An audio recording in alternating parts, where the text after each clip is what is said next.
Hi friends, ಹೇಗಿದ್ದೀರಾ ಎಲ್ಲರೂ? ಚೆನ್ನಾಗಿದ್ದೀರಲ್ಲ?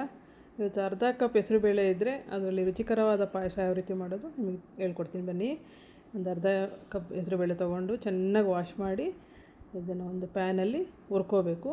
ಹಸಿದ ನೀರೆಲ್ಲ ಡ್ರೈ ಆಗಿ ಗರಿಗರಿಯೇ ಆಗಬೇಕು. ಕಾಳುಗಳು ಒಂದೊಂದು ಕಾಳು ಗರಿಗರಿ ಆಗಬೇಕು, ಆ ಥರ ಹುರ್ಕೋಬೇಕು.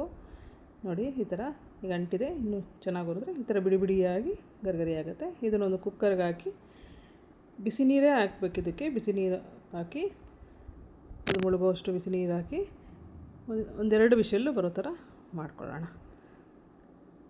ವಿಷಲ್ ಹಾಕಿ ಮತ್ತು ಸೈಡಿಗೆ ಒಂದು ಪಾಕ ರೆಡಿ ಮಾಡ್ಕೊಳ್ಳೋಣ.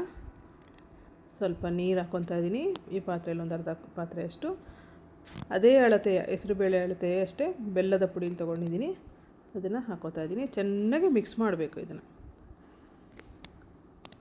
ಇದಕ್ಕೇನು ಪಾಕ ಥರ ಬರಬೇಕು, ಎಳೆ ಬರಬೇಕು ಆ ಥರ ಏನಿಲ್ಲ. ಚೆನ್ನಾಗಿ ಒಂದು 5 ನಿಮಿಷ ಬಾಯ್ಲ್ ಆದರೆ ಸಾಕು. ಇದನ್ನು ಆಗಿದೆ, ಸ್ಟ್ರೈನ್ ಮಾಡ್ಕೊತಾ ಇದ್ದೀನಿ. ಏನಾದರೂ ಡಸ್ಟ್ ಇದ್ದರೆ ಏನಾರು ಇದ್ದರೆ ಬೆಲ್ಲದಲ್ಲಿ ತೆಗಿಯೋಕ್ಕೋಸ್ಕರ ನೋಡಿ, ಈ ಥರ ಸ್ಟ್ರೈನ್ ಔಟ್ ಮಾಡಿಕೊಂಡು ಇಟ್ಕೊತೀನಿ ಸೈಡಿಗೆ. ಈಗ ಒಂದು ಪ್ಯಾನಿಗೆ ಒಂದು 3 ಸ್ಪೂನಷ್ಟು ತುಪ್ಪ ಹಾಕ್ಕೊಂಡು ಗೋಡಂಬಿ ದ್ರಾಕ್ಷಿನ ಹುರ್ಕೊಳ್ಳೋಣ. ಪಾಯಸಕ್ಕೆ ಹಾಕಲಿಕ್ಕೆ ಗೋಡಂಬಿನ ಚೆನ್ನಾಗಿ ಒಂದು ಸ್ವಲ್ಪ ಕ್ರಷ್ ಮಾಡ್ಕೊಂಡಿದ್ದೀನಿ. ಇದನ್ನು ಫ್ರೈ ಮಾಡ್ಕೊಳ್ಳೋಣ. ಇನ್ನೊಂದು ಸ್ವಲ್ಪ ದ್ರಾಕ್ಷಿನ ತೊಗೊಂಡು ಚೆನ್ನಾಗಿ ಅದು ಉಬ್ಬಬೇಕು, ಆ ಥರ ಚೆನ್ನಾಗಿ ಫ್ರೈ ಮಾಡ್ಕೊಳ್ಳೋಣ. ಯಾವುದೇ ಕಾರಣಕ್ಕೂ ಸೀಸಕ್ಕೆ ಹೋಗಬೇಡಿ. ಸೊ ಈಗ ಬೇಳೆ ಬೆಂದಿದೆಯಾ ನೋಡೋಣ. ವಿಷಲ್ ಹೋಗಿದೆ. ಬೇಳೆ ನೋಡಿ ತುಂಬ ಚೆನ್ನಾಗಿ ಒಳ್ಳೆ ಸ್ಮೂತಾಗಿ ಬೆಂದಿದೆ. ಎಲ್ಲ ಒಂದು ಕಾಳು ಇದಾಗದಲ್ಲೇ ಚೆನ್ನಾಗಿ ಬೆಂದಿದೆ. ಇದೊಂದು ಸಣ್ಣ ಸೌಟನ್ನು ತೊಗೊಂಡು ಚೆನ್ನಾಗಿ ಮಿಕ್ಸ್ ಮಾಡ್ಕೊಳ್ಳೋಣ. ಒಂದು ಬೇಳೆನೂ ಬಿಡೋ ಥರ ಚೆನ್ನಾಗಿ ಮಿಕ್ಸ್ ಮಾಡ್ಕೊಳ್ಳೋಣ. ಈಗ ಪಾಕ ಮಾಡ್ಕೊಂಡಿದ್ವಲ್ಲ ಬೆಲ್ಲದು, ಆ ಪಾಕನ ಇದಕ್ಕೆ ಹಾಕಿ ಅದನ್ನು ಚೆನ್ನಾಗಿ ಮಿಕ್ಸ್ ಮಾಡ್ಕೊಳ್ಳೋಣ. ಗಂಟಿರಬಾರ್ದು, ಆ ರೀತಿ ಚೆನ್ನಾಗಿ ಮಿಕ್ಸ್ ಮಾಡ್ಕೋಬೇಕು.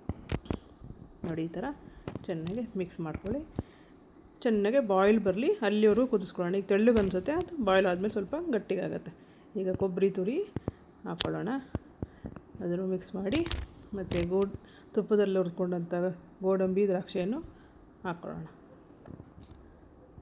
ಮಿಕ್ಸ್ ಮಾಡಿ ನಂತರ ಕುಟ್ಕೊಂಡಂತಹ ಏಲಕ್ಕಿ ಪುಡಿನ, ಫ್ರೆಶ್ ಏಲಕ್ಕಿ ಪುಡಿನ ಹಾಕಿ ಮಿಕ್ಸ್ ಮಾಡಿ ಇವಾಗ ಸ್ಟವ್ ಆಫ್ ಮಾಡಿಬಿಡಿ. ಮನೆಯೆಲ್ಲ ಘಮ ಘಮ ಅಂತ ಇದೆ. ತುಪ್ಪ, ಗೋಡಂಬಿ, ಏಲಕ್ಕಿ, ಬೆಲ್ಲ, ಕೊಬ್ಬರಿ ಎಲ್ಲ ಮಿಕ್ಸಾಗಿ ತುಂಬ ಚೆನ್ನಾಗಿದೆ, ಸ್ಮೆಲ್ ಬರ್ತಾಯಿದೆ.